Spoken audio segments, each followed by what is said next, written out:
There seems to be some confusion about what Jing is, um, and probably a lot of that is due to some popular books some guy wrote about men being able to have multiple orgasms.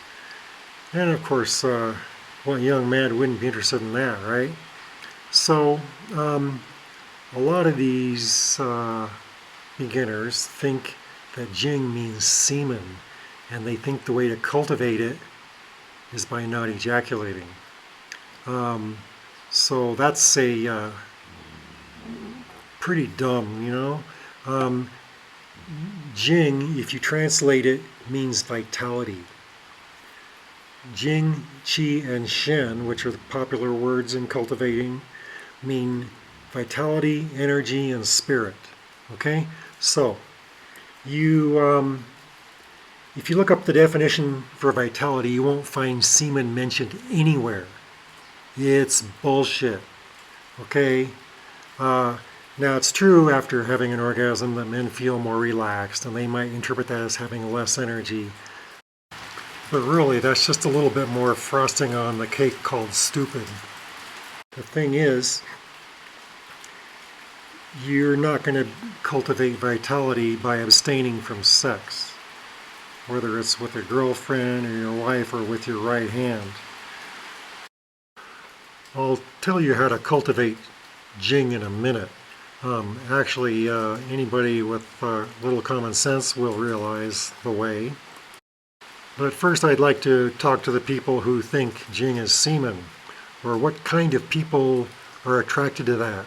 It's probably some young guy who's really wimpy, you know, doesn't have any muscles, maybe he's kind of fat and flabby, pot belly, not flexible, doesn't exercise, doesn't like to exercise, and so a person like that is not going to have Jing, and they're not going to get more of it by abstaining from sex.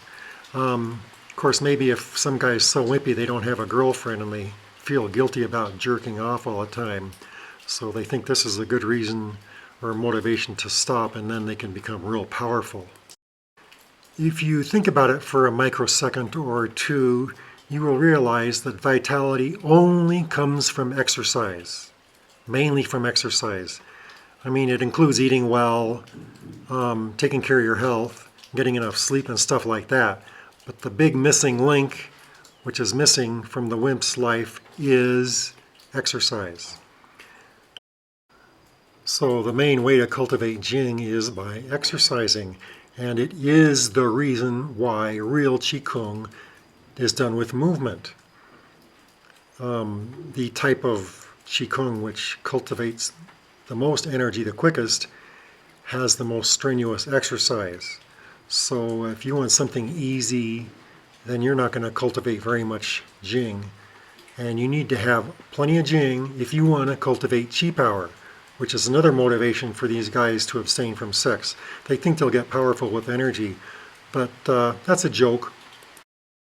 So what kind of exercise should you do to gain vitality? Well, all kinds really. You should do a little bit of weightlifting.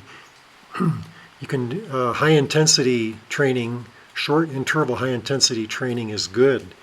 You really work hard, but just for like a minute or two.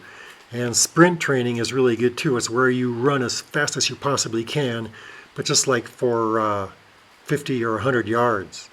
And they found that that really cultivates muscle tone well. And you need muscle tone and you need flexibility to have vitality. It's easy to tell by looking at somebody if they have vitality or not. You can see some wimpy guy who's always tired and weak and slouching, and you know they don't have much vitality. But if you see some guy who works out, he has a good body, he's vigorous, he has plenty of energy, you know he has good vitality. That's as simple as that. Therefore, if you are into qigong and you want to develop vitality or Jing and Qi, then you need to do a qigong which has some good exercise. It should have some pretty strenuous movements, and it should have some good stretching. And that's really why it's in qigong, because it's a really important part of the situation. It's a really important part of the deal. It's the all-important key to developing Chi power. There's another pretty good qigong method for cultivating vitality and Chi power, and that is Zanzhuang, or standing meditations, specifically the strenuous standing meditations, where you hold a bigger ball and you lower your weight more, you squat down more, so your muscles are really working. And the working muscles actually generate energy, and they make you stronger and give you vitality. So there's one good way of thinking of Jing, Chi and Shen, or vitality, energy, and spirit, and that's by comparing it to a candle. For example, the candle wax is the Jing, the flame on the top of the candle is the energy, the Chi, and the light it gives off is the spirit, or the Shen.